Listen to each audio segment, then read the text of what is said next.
Going to move the executive director's report, make that F, and then each of the items under there, G, H, whatever. And we'll add an item E,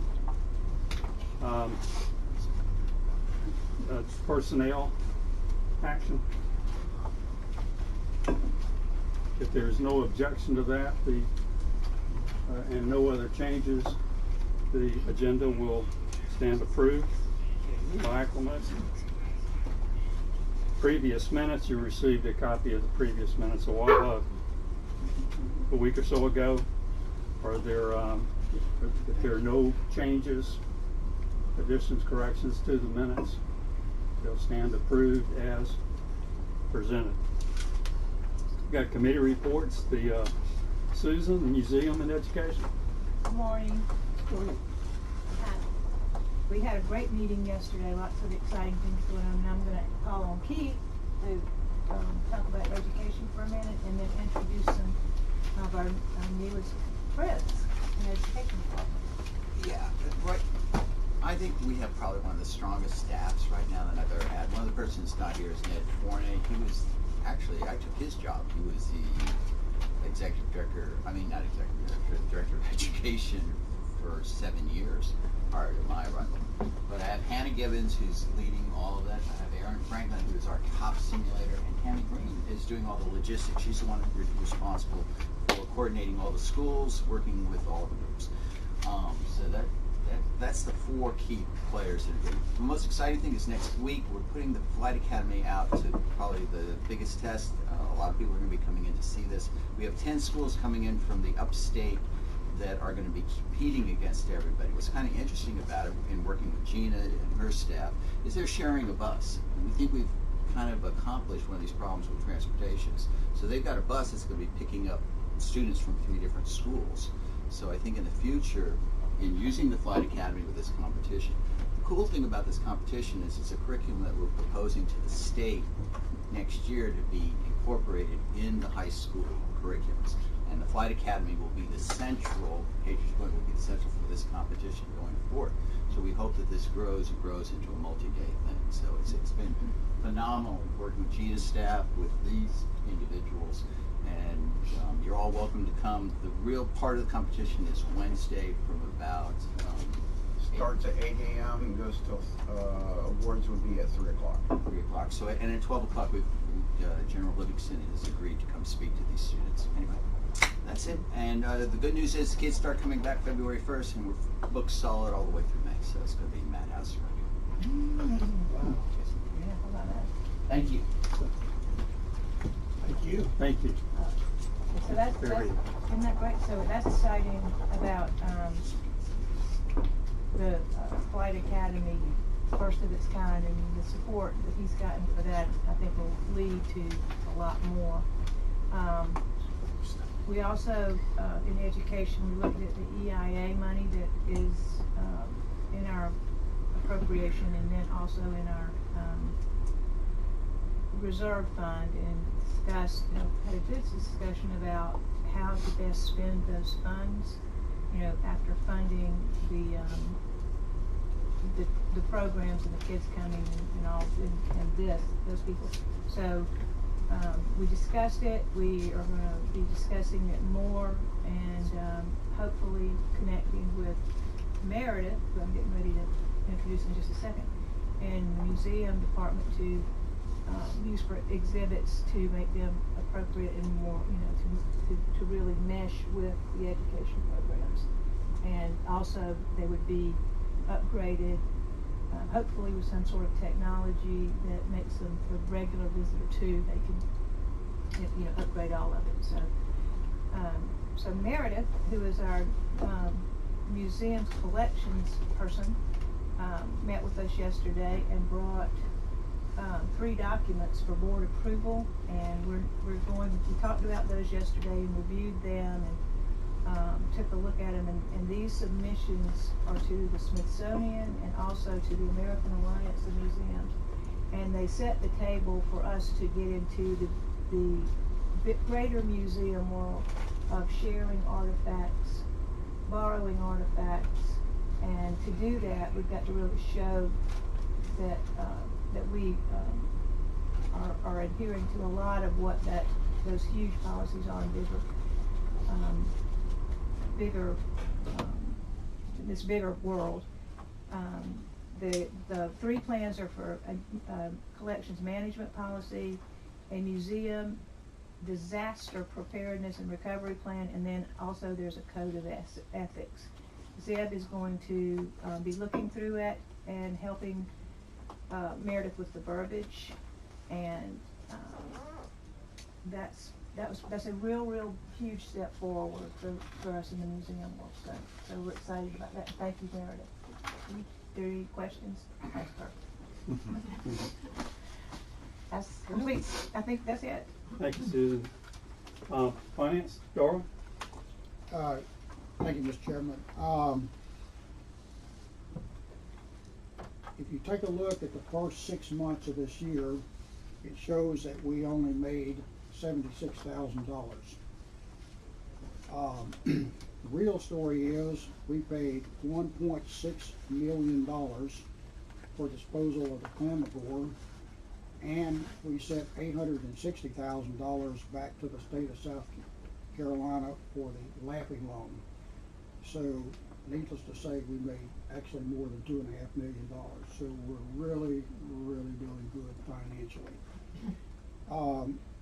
If you take a look at all the indicators that drive the business, we are off just a little bit on attendance, which impacts paid attendance.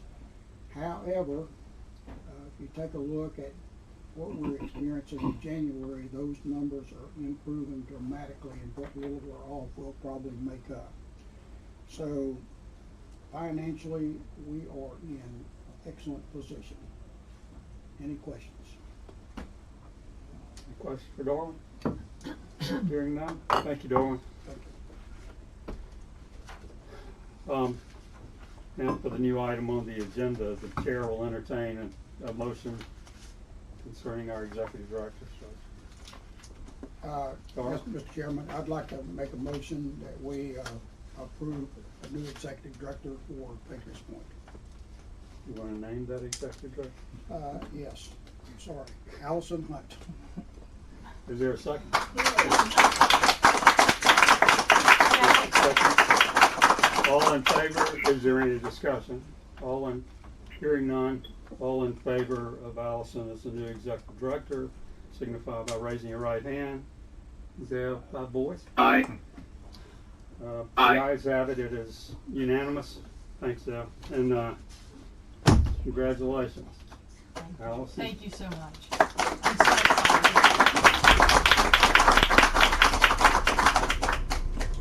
And I just want to say one thing. We're excited to have you, and I want to thank Mac. He's not leaving yet, but I just want to thank Mac for bringing a lot of stability to the organization in the last 6 months. It's been amazing to me the difference in our organization in such a short period of time, because he stepped in and helped us. And Mike, I don't know if we'll ever thank you enough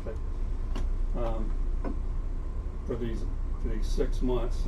They may mean as much to the organization as those 8.5 years you spent previously, and there were tons of accomplishments then. So thank you so much for. It's been nice having you here. That's for sure. I think everybody is very appreciative of that. So. It's meant more to me than it has to y'all.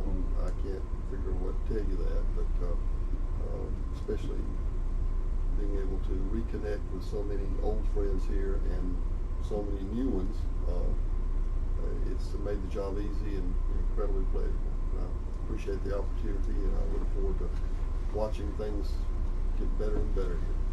good, you can watch up close. I imagine it's been more to I'll Ann stay than out of the anybody way, else. I promise. I know it's been short. Have we worked out a timetable for the change? Not yet, not yet. We got that.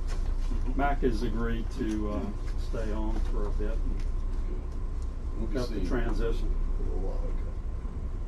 One day I just won't be here anymore. Hey, that's a story with us all. That's We've got, we've still got details to work out in Right. terms of time frame and that kind of thing, but everything else is set. Executive Director's report, Mac? Yes. First, I'd like to call on Christoph to give what I think will be a really exciting report for y'all and some vision for some exciting opportunities that are in front of us as we look toward technology to open up more of the 21st century for us. Good morning. Thank you guys for the opportunity to be here and to present an exciting idea like Max said. Dard mentioned that we're in good financial shape. I think that I have an easy way and relatively efficient way of increasing that even better and making that even better. I will say I'm going to slide through a few of these first slides, and they're new pictures from our photo shoot that we did. So if you see some new cool pictures, that's where that's from. They just came in, but I'm getting to the VR portion that I will talk about. I think everybody has, if you haven't seen this, your eyes are closed when you walk on the hangar deck. It's been here for as long as I can remember. The flight simulator, they call it the capsule. Actually, the company themselves they try not to use the word simulator because there's no real simulation. It's an experience. It's a ride. Last year, in 2020, in the midst of the pandemic, that company, Flight Avionics, was purchased by Pulseworks, who assumed all of the company's rides all over the country. Some of their other partners, almost every single museum ship has some sort of simulator or ride or attraction on it. Those are some of the names of the bigger ones. And our current agreement is relatively simple. It's a 50-50 profit split. They manage it, they do all the maintenance to it, they staff it, they do the scheduling, they have the payment system right there that they take, and then we split profits 50-50. So there's no staffing, no cost to us whatsoever. Even the utilities are paid by the income that we receive. What we did do, and when they bought Flight Avionics, was we renegotiated that contract when we noticed that we were making more sales for them in advance at the ticket window or online on our website, and we structured it to where we get a portion of that sale before it gets split 50-50. So 10% of the sale goes to us for the effort of making the sale, and then afterwards it's split 50-50. For us, that means about $133,000 in profits last year, just straight to us for having that simulator there. So you can see that, it seems like a simple concept, and it really makes us a significant amount of money with doing very little.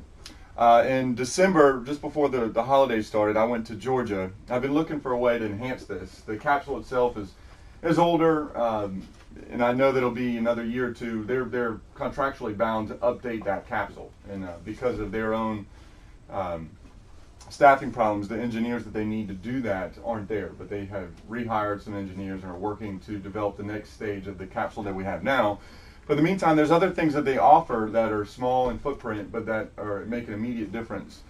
So the company, Pulseworks, is located in Atlanta. Just happens to be where Georgia Aquarium is, where one of their partners are, that has a VR experience. And so if you remember a few years back, we made news by being the first, our education department did it, the VR experience where you put on the goggle or the headsets, and we did in a small theater behind the Medal of Honor museum, and you could take an experience. We did space, but that technology has come so far, and now the computing power that you need to run those are far beyond just a simple phone that we used.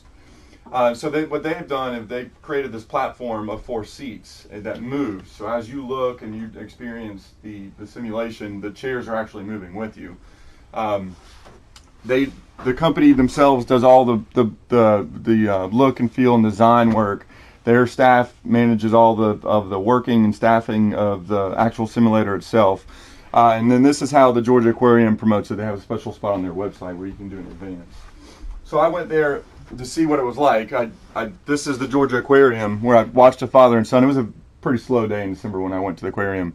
But the father and son was doing it, and the son was just screaming. And what's cool about this is that people could see it happening. When you're in the capsule, the you know, you might be having fun in there, but nobody sees it. Out here, everybody sees the fun you're having. It creates that fear of missing out yourself. So that's another part of the marketing of the marketing genius of having it open. But you can see where they develop all of this in-house. Each one of these is the computer that used to be a telephone when we did it. And then some of the actual simulators themselves that some of the other bigger attractions use. And then that's what the actual headset looks like with the sound on it. This is the design for you to consider. It's about 116 inches long or wide and about 60 and a little bit more than that tall. And you sit in it. And you put a little seatbelt on and it moves, and it's not very strong jerking one way or another. It's a very smooth transition.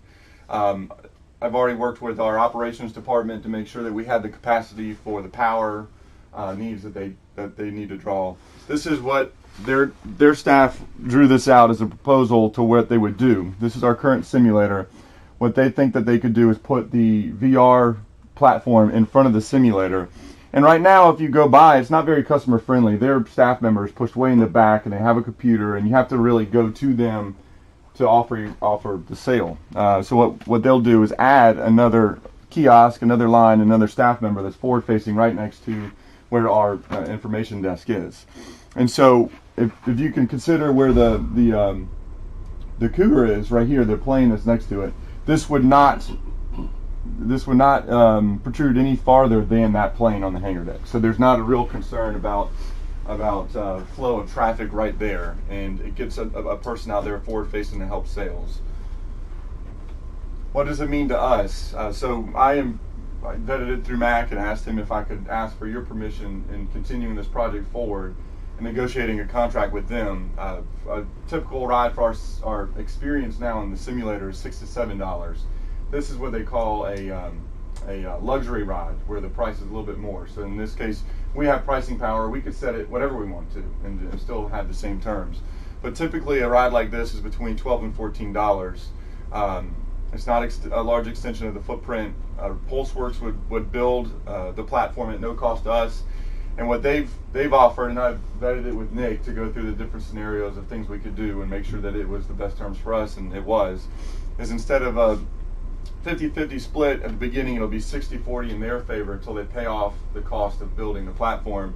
And then after 3 years, it reverts back to a 50-50 split. No upfront cost to us whatsoever. If we give them the green light, they'll start working to put it in production, and we could have something in April in time for our busy season. I asked them for sales projections, and you know how these kind of companies are. They're wide. Until they have it here, they don't know how our customer base will react and what the purchasing habits will be. But they estimate that it could be about $200,000 in profit. At the split, that could mean another $60,000 to $100,000 for us. So for very, very little, or if you will, almost no work from us at all, and no upfront cost, we can increase our current simulator package contract with them from the current $133,000 to close to $250,000. And then we could change that based on the price, and it gives us something new to promote. It gives us something that we could use for overnight options for people to buy, or for group sales for people that come through. It gives us an option to them. And we could change the price and offer packages anytime we want. They're a great company to work with. The company itself started off with the Department of Defense, working through simulation there before starting this side of their business. What would they play? That's a good question. Is they have several different options for programming with the virtual reality. The Apollo is a great one. I've taken almost all of these when I was there, so I've experienced it. In the Apollo, it goes through the Apollo program, and then it goes on to what's next in space travel. So then you eventually land on Mars, and there's a female astronaut on Mars that welcomes you to the next venture of space travel. And it's really neat. And we could tie all of these things to our own exhibits and build exhibits around it if we chose to. Obviously, Yorktown has a very strong connection to the Apollo program.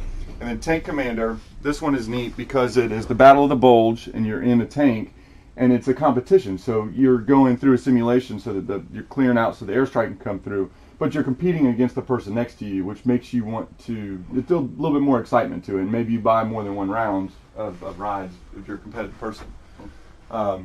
They're all about 9 minutes long. The Screaming Eagles ride or simulator right now, or the simulation, is what we have in the capsule right now. They have a VR version of that actually makes you move while you're wearing it. And you see the person next to you. So it's not just a ride just for you. You have somebody next to you. And in that case of the father and son, it was really neat. Dad, did you see the fish? And it's a very interactive group-like attraction. And then wing walkers, you're on the plane, you're standing on the wing, holding on and doing all sorts of things at a flight show, which is neat. And so those are kind of the options that we have, and then I appreciate you considering it. Can those experiences be changed out over time? Good question. Yes, sir. I can walk up and ask the guy working the counter to change any of those at any time. And so we could either, as a museum, decide to focus on one and build an exhibit around it, or we can do that and offer other groups, if they want a simulation of any type, a chance to change it to any of those. So that really helps with group sales and increasing some of the. And Mr. Chairman, what we'd like to do is purchase we'd like to spend next several weeks with Chris, getting with the new executive director, and if she's excited about it as we've been, we'd like for staff to bring that back to the board in February and ask for you to consider yes or no vote on it, and so we could get this thing in here by April if we possibly could and really take advantage of it. Yes, sir. Any questions, comments? You said Susan? they're just 4 seats? Yes, ma'am. You can add, so there are 4 packed platforms. So eventually we could do 2, 3, 4 platforms. The Georgia Aquarium had 5, and I talked to the staff member that runs it, and on a Saturday they're almost always full. And the aquarium was skeptical when they did a partnership with them and put them in a real corner and out of the normal flow of traffic. So people do find it. For us, it'll be, if we do more than one platform, it's really figuring out where to put it. The obvious option for space would be by the Apollo capsule, but with staffing and the computer needs, then the cost to run that, the whole system goes up. So depending on those things. And Chris, they could buy this before they get here, and they could buy it up at the ticket office as well, the tickets to it, or down here on the ship. Is that correct? Currently, yes, sir. With the simulator, you can have all those options. We would do the same for the VR if we were to bring it. And I think we've had some incentive opportunities that I think the current vendor has provided to the staff up at the window. Yes, sir. For selling this in advance, which has been great. We get an extra 10% of every sale if we make the sale at one of those places, and we have also got permission to them to lower the price so that we can make the packages that we sell online, and that was our own kind of Groupon thing. That So we did. if we wanted to put that as an add-on for the overnight camping program, we could have a group rate of some sort that they could buy it before they get here as a camping group as well, and could work it out for them to use it either during the day or at night or whatever, I suppose. Yes, sir. Yep, the pricing power is ours to decide. I'm sure at some level they'd have to say, but it's basically ours. So would they have a scheduled time since it's 10 minutes and it's 4 people? So they would have a queue. So that you don't have a scheduled time. You just wait in line like you would at another attraction, like if you went to Disney World or something. You wait in line. And obviously, y'all know what's down there. You have to be conscious of the spacing of this. We don't want to disrupt the enjoyment of our artifacts on the ship. And another thing, my mind when I first started talking to them is like, let's get rid of this old simulator or capsule and put 4 of these in. But they think about the customer flow too, so they want to keep the capsule there because you can put 7, 8, 9 people in there at a time. At a lower price point. At a lower price point, so they're moving through, and then the ones that pay a higher price, there's less of a line. So if you have a family, they can all experience the capsule at one time, or if you have individuals or father and son type thing, they can do the VR platform. But we'd love to bring this back to you with the new executive director in February if we could. Well, the time is 8 to 9 minutes a ride. Yes, sir, right around that time. And you can't get a reserved seat though by buying it up at the counter. You have the ticket, and you can come whenever you want, but it's not a reservation system. We could possibly look into that. No, You should. Because you don't want them to be waiting there 30 minutes and missing other things when they could come back if they every 15 minutes or whatever. They've scheduled the time for people. Look at all that. Do you think that in front of that capsule is the best location? Right there when you walk in the door. for getting that project going, I think it's the best location. After talking with Mike, we really went through it. It will improve that look too. That it's an aged look of that capsule as it is, and they'll build around it. I personally would like to see it in Hangar Bay 1 near the Apollo area. I think that would be the best use of space. Yeah, I agree with that. That'd be worth the I think investment. so. Okay, any other questions? If not, That's fantastic. Thank you. Yes, sir. Thank you. It's exciting. Moving along, I'd like to ask Gina to step up and we'll make an introduction here. We lost one of our valued employees, Sarah Edmiston, decided to take a job with Boeing, and we congratulate her. It's an exciting opportunity for her, and so she has moved on there, and great opportunity for her. And so we put together a team to take a look at who might replace Sarah, and in quick order, because we want to keep this thing moving. Now is our downtime for camping, but very soon it's going to be the hot time for camping. So we got to get everything packaged, repackaged, and back in order. And staff met, and I think we selected somebody who will do a great job. And I'm going to turn it over to. Thank you, Matt. Thanks, everybody. It's good to see everyone. Mhm. I am very, very excited to announce our new camping manager, Bianca Bourbeau. She has been with Patriots Point for 5 years now in public safety and fire safety. She was a fire marshal. She is an EMT. She has a wealth of knowledge. She has a master's degree. She has a lot of managerial skills, already understands the camping program, experiences it firsthand at night, because she works at night now. So she sees all the chaos and control chaos on the back end. So now we're going to have her on the front end to help plan all of that. So I am absolutely thrilled. She's already jumped in, started asking questions, started learning. So just thrilled to have her on board. Welcome, Bianca. Looking forward to it. Thank you. Mike Hastings is not happy with Gina. I He'll work that out somehow. I would mention at this point. Is that why he's not here today? I think so. I would mention while we're there that camping is back on order. We took the year off, and so this is the first year back.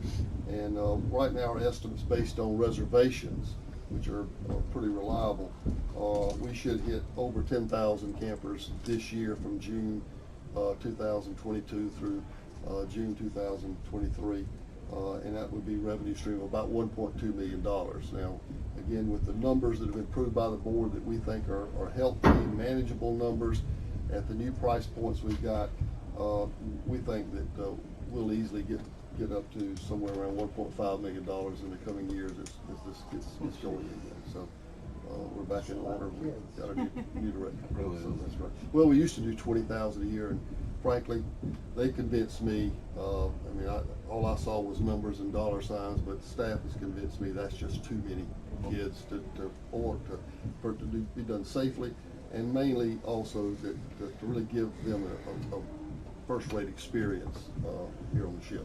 That's just too many kids at one time. So we're back in order there. I'd like to go back to Chris. He's got an introduction to another new employee. It's always great to be able to do this. Yes, I'm sure all of you noticed we lost Macy, and she was a great addition to our team and did a really good job. But I've hired Mary Edwards as her replacement. Mary, can you stand? Mary comes to us from the town of Somerville, where she served as a PIO for Somerville.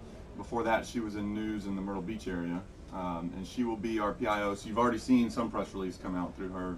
She's also in charge of the newsletters, social media, and media reporting. So, Mary, you want to say anything? Well, my name's Mary. I've been here for about 2 months now, so not very long, but I really enjoyed it so far. Chris and my colleagues and all of management have been really good to me, just kind of helping me settle in and get used to things. So, yeah, if there's anything you guys need me to help with, I'm here.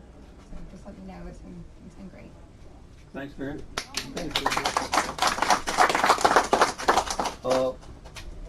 She is not here, but I'm proud to tell you that Scrappy is back. Yeah. Katie has worked very hard, along with the rest of the marketing staff, to try to find someone. It's for whatever reasons, it's not a job that is easily filled.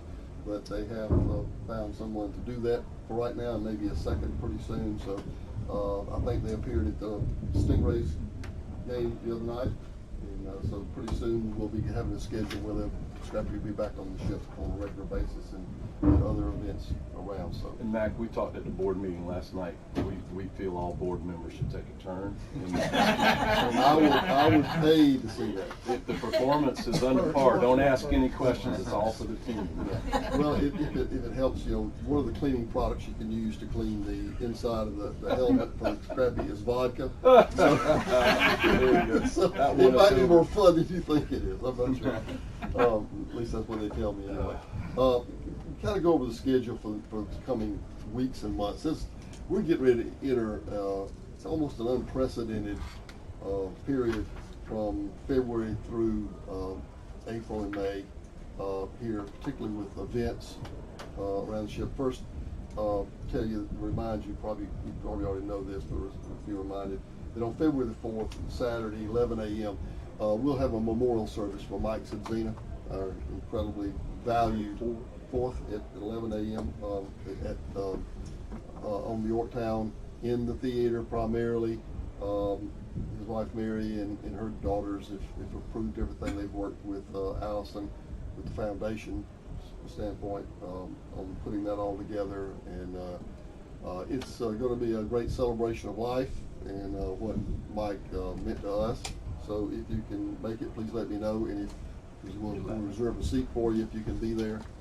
But we expect the theater to be pretty full. So please, if you can, put that on your calendar for us. In the month of March, we have 9 major events on the ship, including the Medal of Honor dinner, Medal of Honor Day events, and it won't be just one day. Obviously, they celebrate the Medal of Honor in Washington on one day. We will also have a celebration that particular day. We've been meeting with John in the Medal of Honor Society for some time now. We will then have different activities regarding the Medal of Honor throughout the week involving several Medal of Honor recipients. We think that's going to be very exciting. We've got we actually have 2 more Navy graduations. You may have seen the naval staff lining up today. We'll have 2 more over the next 3 months, which is always exciting and great.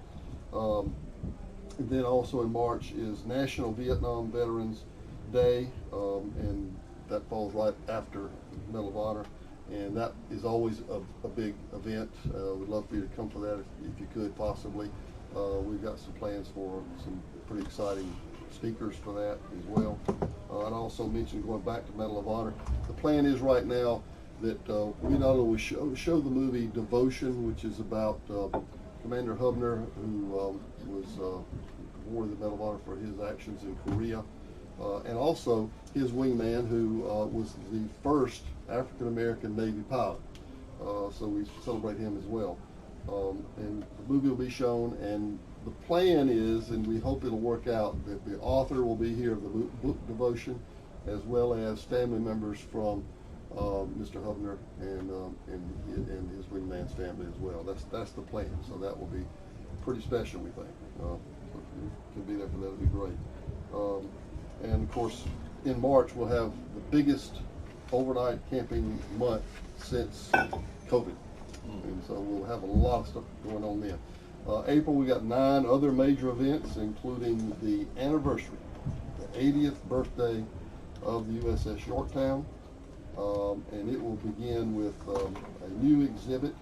And I want to just let Meredith take a minute and just mention what you're doing with that new exhibit and moving everyone out, etc. Absolutely. So, in honor of the 80th anniversary, we are having an exhibition called All Who Served the Uniforms of World War II. We will have every branch of the military represented, both male and female, and it's just from World War II. So we have loans coming from the Marine Corps Museum, the U.S. Army Historic Center, Charleston Museum, and then possibly next week from the Charleston Air Force Base. So it's a really great display. We've already started dressing our mannequins downstairs. They look fabulous, so we're really excited. And the installation is moving forward. We're painting walls. We've got a platform being built. It's It's going to look really great. We're very excited about it. So this will open on Saturday, April 15th on the actual anniversary, and it will run through Sunday, July 16th. So it's a 3-month rotation. And the operations staff is working with you on setting all that up. Absolutely. It's a collaboration between two departments, as Yes. you might expect. Yeah. And there's a planned reception on the April the 13th. We would have liked to have been able to move that reception to the next week, which would have been the week that the board meets. But frankly, we had already booked the Yorktown for about 2 weeks prior to that, so there's just no place to work it out. We apologize for that, because it may mean that some of you would want to come to this, and you'd have to come twice down here, so we're sorry about that. It wasn't oversight, it's just the demand for use of the Yorktown kind of prohibited. Then shortly thereafter, we got Race Week, Charleston Race Week, Mayor. Yep. And it's those of you who've been here for it before, it's a big deal. There'll be literally several thousand people here for about 5 days at Patriots Point. And this is sailboats. A friend of mine thought it was NASCAR. Honestly. We might try that too, I don't know. But I'll let the next executive director explore that. But it used to be, for the most part, was done with the Charleston Harbor Resort and Marina. They have decided not to be involved any longer. I'm not sure why, we didn't really ask. But they came to us immediately. This has been now 6 months ago. They came to us and said, can we work with Patriots Point in the use of the Yorktown for a lot of the events that they have, and we've worked it out. It's going to be a lot of work for us, there's no doubt about it. We're only charging them, work with Patty, our event coordinator, to only charge the race folks just for the use of the Yorktown when they have their big elaborate celebration. And so we're not charging them a tremendous amount of money, but it is a lot of work for us. And we've gotten permission to use the town's parking down at the bridge. They were going to start construction in this area, but they're going to hold off on that so that we can deal with the parking issues, because parking will be a problem with this thing. You'll have soccer matches going on, I imagine, at the same time, and College of Charleston athletic events as well. So it will be very crowded out here. Plus, April is spring break month. We know that there'll be huge crowds here for that. So if staff is a little testy, I will be glad that the next executive director can deal with all that, not me. But they will do a good job, I guarantee you, for that. And what week is that? That is, let's see here, that would be Starts the 15th, 20th, the 20th, 20th, yeah, 20th. the 23rd. Yeah, 23rd, yeah. April. And I just want to say too, I mean, I've been connected with this one way or another almost since it moved over here, and for Patriots Point to step up and help keep it in Mount Pleasant, keep it on the harbor like this is huge. So thank y'all all for doing that. But it is obviously the right place to do it. It's just, we know it's just like the 4th of July, as Mr. Bennett builds his project, we're going to be a lot more flexible and resilient and make a lot of adjustments to make these kind of things work. That's what you pay us for. Is that week the week of our meeting? Yes, sir. You may want to think about that. Yes, sir. I get that. And by the way, that's same week the Race Week is here is the first Lucy Beckham High School prom is going to be aboard the Yorktown. Oh, wow. And that's important for our community. It really is a big deal. So actually we jump up to 10 major events on the Yorktown. And one is the Hampton Roads Chamber of Commerce is coming from Hampton Roads, Virginia, to have an event on the Yorktown. Go figure. It's great. But also during that month of May, the Education Department has one of its teacher education programs during that week. Teachers staying on board the ship. Low Country Splash, which is crazy swimming event for crazy people that want to get out in the harbor with hammerhead sharks and such things as that will be there. And another yet NPTU graduation with the United States Navy. Charleston Southern also will end that month up with a major event on the ship, so it's great to see Charleston Southern being down here. and this is some of the things y'all talked about yesterday is community involvement, and you know, I think you're seeing evidence of it, and Patty's doing a great job interacting with all these folks, and it's working out very well. And of course in June we have the big legislative event with legislators coming from all throughout the southeast to be here. Brandon tells me if there's one thing you cannot screw up, it is this one, Allison. What's the date? What's the date? I don't didn't write down that date. I don't know if anybody got that down. But, Usually in July. this June. June or July, yeah. This June. But middle of June is when it is. We'll let y'all know about all that because you will be invited to some of it for sure. Hey, No doubt Matt, about it. Yes. Can I add something for April? The town has twisted our arms. Thank you, Mayor. We are going to have a summer camp, Flight Academy summer camp for the first time during Easter break on board. It's being in collaboration with the town. Right. Just about finished. Yeah, just about finished. We no longer provide food service for the overnight campers, but it is incumbent upon us to make the mealtime experience here as favorable as it possibly can be and as easy as it can possibly be for all the campers. A lot of them either bring their own food or they will order out and have it delivered, etc. And Gina's going to be working with Bianca on making that as easy as we possibly can for the camper. But the operations folks have really stepped up. We didn't have enough cold storage or dry storage for all the campers to put their foodstuffs that they would bring here. And they've got a room that's next to the CPO lounge, which was the old Fighting Lady Cafe down there. And Mike and his staff are renovating that area, and we're putting reconditioned refrigerators that were on the ship.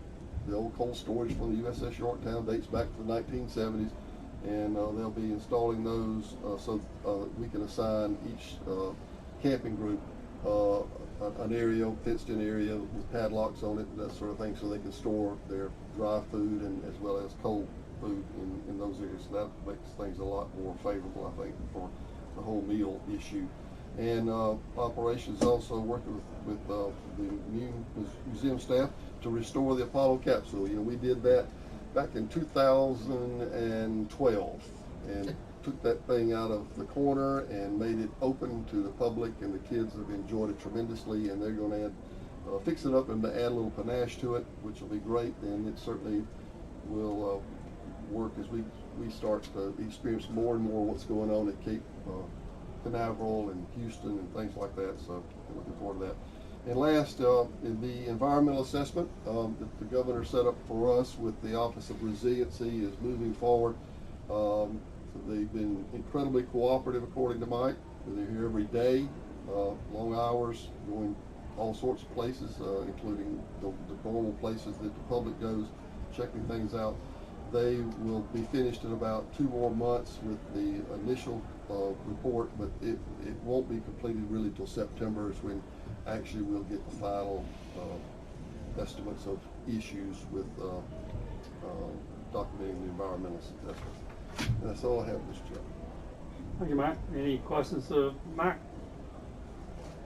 Hearing none. Are there any public comments? Seeing none, Chair will entertain a motion to move into executive session for the purpose of discussing contractual and legal matters. So moved. Second.